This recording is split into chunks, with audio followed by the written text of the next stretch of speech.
रद्द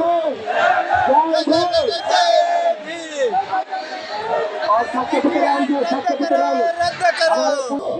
कायदा रद्द होना चाहिए। अच्छा, कहाँ से आए आप? महाराष्ट्र से आए। कौन से जिले से? बीड़ जिला से आए। बीड़ जिले से आए। अच्छा, क्या कहना चाहेंगे आप? ये बीटीआर कायदा रद्द होना चाहिए और ये महाविहार हमारे थाने में देना चाहिए। ये पंडे को हटाना चाहिए। ये आपकी मांग है? हमारी मांग यही है, जब तक महाविहार मुक्त नहीं होगा तब तक हमारा आंदोलन महाराष्ट्र में या पूरे देश में चलेगा।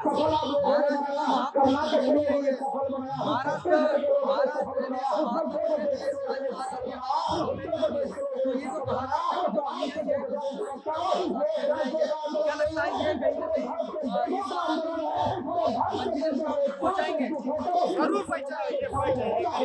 ये आंदोलन को जब तक बीटीआर कायदा रद्द नहीं होगा, जब तक हमारा हमारे ताबे में नहीं देंगे तब तक आंदोलन चलेगा। ये नरेंद्र मोदी की अभी तो ये कान उगड़ने के लिए हम यहाँ आए। अभी तो नरेंद्र मोदी को कहना चाहता हूँ मैं कि जब तक ये बीटीआर कायदा रद्द नहीं होगा तब तक मैं तुम्हारे लिए मैं जब तक आवाज उठाने वाले हैं हम। तो जब तक कि ये जो आंदोलन मंजिल मुकाम तक नहीं पहुंचता तब तक के जो है लोग यहाँ पर प्रोटेस्ट करेंगे। क्योंकि यहाँ एक्चुअली यही बात है कि आप देखते रहेंगे कि धीरे धीरे जो चीजें फैक्ट पे बात होती है, हमारे जो गौतम बुद्ध के चार जो पुजारी है और 4 जो बुद्धिस्ट है, तो उसमें जो वहाँ का डीएम है वो ब्राह्मण ही रहता है और ब्राह्मण का ही उधर मत आज तक का डीएम आप देखो तो ब्राह्मण ही है। तो पंडे पुजारियों को ब्राह्मण सपोर्ट करके बुद्ध गया का विहार आज उस अपने कब्जे में रख के बैठे हैं। 4 बुद्धिस्ट है जो बनते हैं, लेकिन वो 4 है और वो सामने 5 है, तो बहुमति उसकी होगी।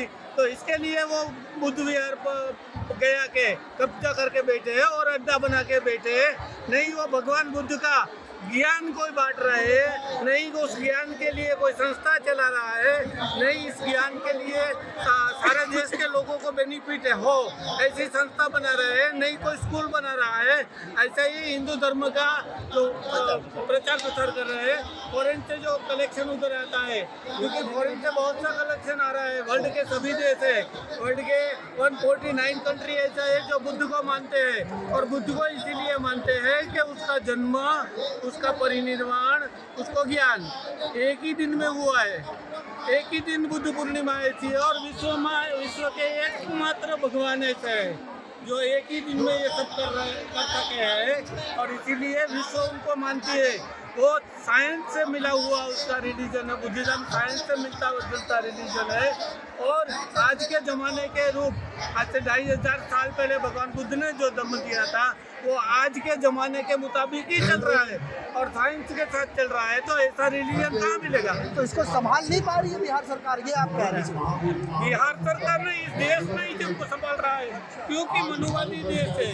मनुवादी देश में SC ST OBC को बात करो तो बाकी का जो सत्ता में बैठे हैं वो सब पंडे पुजारी है, उनके लोग हैं। तो वो मुझे हमको चाहते नहीं है, क्योंकि द्रौपद मौर्य जो छेल्ले बुद्ध के लास्ट राजा थे, किंग ऑफ बुद्धा, तो उन्होंने उनकी हत्या भी ये शुरू की। और ये राम का यदि ये देश है, हनुमान का देश है, ब्रह्मा का देश है, विष्णु का देश है, तो मोदी जी जाकर विदेश में ऐसा क्यों बोलते हैं कि मैं बुद्ध की भूमि से आया हूँ? क्यों नहीं बोलते मैं राम की भूमि से आया हूँ, मैं कृष्ण की भूमि से आया हूँ, मैं हनुमान की भूमि से आया हूँ? जो है इस आंदोलन में हमारे साथी जो है जुड़ चुके हैं, इनसे जानने समझने की कोशिश करते हैं कि महाबोधि विहार महामूर्ति आंदोलन जो है दिल्ली में आज आयोजित किया गया था। बंते विनयाचार्य जी की अध्यक्षता में ये आंदोलन है और तमाम साथी यहाँ पर हमारे साथ जुड़ चुके हैं। सर, क्या बताना चाहेंगे पूरी देश की जनता को आज दिल्ली में जो है पर आंदोलन हो रहा है? ये बहुत लंबी लड़ाई है। जब हम महाराष्ट्र में यूनिवर्सिटी का हम नामांकन मांग रहे थे, उस नामांकन के आंदोलन को हमें 17 साल बीतना पड़ेगा। 17 साल बीत गए। औरंगाबाद औरंगाबाद में जो मराठवाड़ा यूनिवर्सिटी थी उसको डॉक्टर बाबा साहेब अम्बेडकर का नाम देने के लिए हमें 17 साल तक संघर्ष करना पड़ा। वहाँ तो कोई हमें ये तो नहीं थी, मिलाकत तो नहीं थी, लेकिन अब ये जो आंदोलन है यहाँ आंदोलन में इनकम है, जो मंदिर है वो मंदिर में इनकम ज्यादा है, बाहर के देशों से वहाँ फंड्स आते हैं इंटरनेशनल लेवल से, और यहाँ की भी लोग श्रद्धा से वहाँ जाके बहुत सारा धन देते हैं। तो ये लोग आसानी से वो मंदिर छोड़ने वाले नहीं है। तो मैं ये समझ रहा हूँ कि ये मुद्दा धार्मिक कम आर्थिक ज्यादा है, आर्थिक इसलिए वो नहीं छोड़ रहे हैं। धार्मिक के बजाय वो आर्थिक ज्यादा है, उन्हें ज्यादा से ज्यादा कम ही है। वो सालों में करोड़ों रुपए वहाँ मिलते हैं और ये आसानी से नहीं छोड़ने वाले। ये पीढ़ी दर पीढ़ी आंदोलन चलना चाहिए, अगली पीढ़ी के लिए ये आंदोलन हमें दिशा के मुताबिक उनके सामने रखना चाहते हैं। सभी भारत देश के लोगों जी और हमें इससे भारतीय लोगों से भी ये नहीं छुटकारा पाएंगे जब तक हमारे बौद्ध राष्ट्र इस आंदोलन को सपोर्ट नहीं करेंगे और भारत गवर्नमेंट को वो कंट्रोल नहीं करेंगे, तब तक ये आंदोलन चालू रहेगा। सर क्या बताना चाहेंगे आप? कहाँ से हैं आप? महाराष्ट्र से।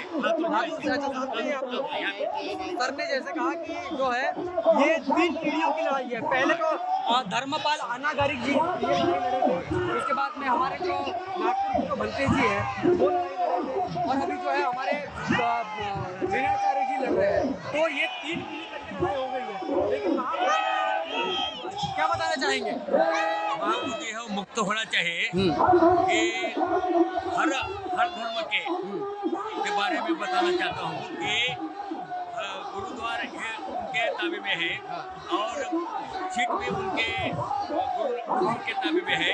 तो बुद्ध गया, बुद्ध महावीर है, तो अपने बुद्ध के ताबे में मिलना चाहिए, यह मैं चाहता हूँ, नहीं बताऊँ। तो महाबोधि विहार जो है बौद्धों को इसलिए मिलना चाहिए क्योंकि इस देश में तमाम जितने भी धार्मिक स्थल है उनके जो भी उनको ऑपरेट करने वाले लोग हैं, उनके जो पुजारी मुख्य पुजारी है उन्हीं की जाति से आते हैं। लेकिन महाबोधि विहार एक ऐसा स्थान है जहाँ पर बौद्धों की संख्या कम है, उनका प्रतिनिधित्व कम है और दूसरों का प्रतिनिधित्व ज्यादा है।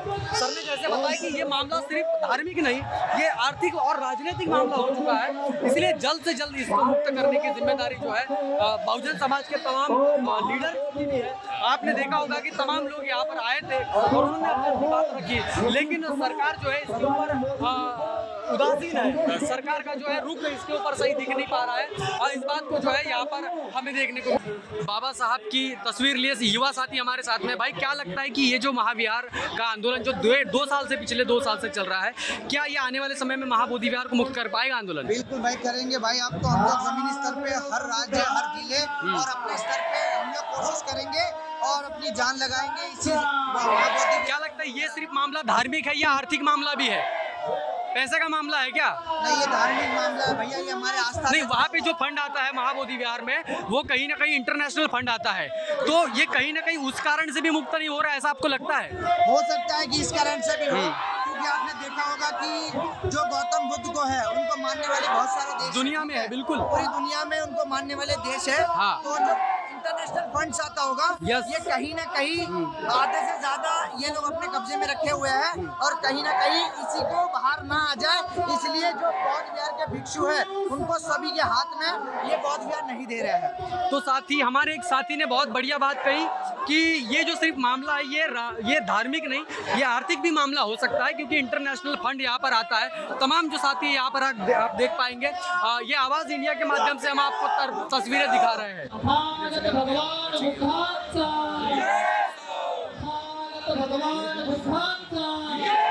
महाबोधि मुक्त करो, मुक्त करो। कहाँ से आए हैं आप? अब महाराष्ट्र महाराष्ट्र से आए हैं, कौन से जिले से है आप? जालना जालना से है, मैं नागपुर से हूँ। क्या नाम होगा आपका? क्या लगता है आपको हमारा महाबोधि विहार मुक्त होगा? होना चाहिए, होना चाहिए। हिंदी में नाही बात करू मराठी में बोलो, मराठीत बोला। महाबोधी महायार मुक्त झालं पाहिजे कारण 1949चा ब्रिटिश कायदा रद्द झाला पाहिजे कारण तिथं 4 बौद्ध 4 हिंदू आणि 1 बुद्धगयाचा कलेक्टर हे 5 लोक आहेत तर आमचं म्हणणं एवढंच आहे की तिथल्या सरकारला महाबोधी महायार मुक्त करावा आणि बौद्धांच्या ताब्यात द्यावा एवढी माग आहे आणि दिल्ली सरकारने बी त्याच्यामध्ये महाबोधी महायार मुक्त करावा कारण हे अनेक वर्षापासून हे ब्राह्मणाच्या ताब्यात असल्यामुळं हे आता सर्व बौद्धांच्या ताब्यात द्यावा एवढीच माझी विनंती आहे बिहार सरकारला आणि केंद्र सरकारला. जय भीम.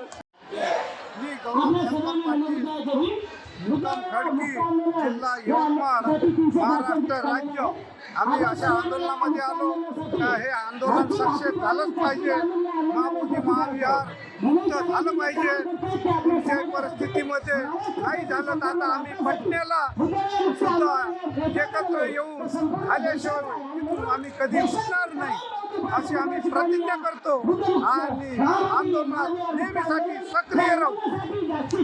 जय भीम. जय बुद्धाय.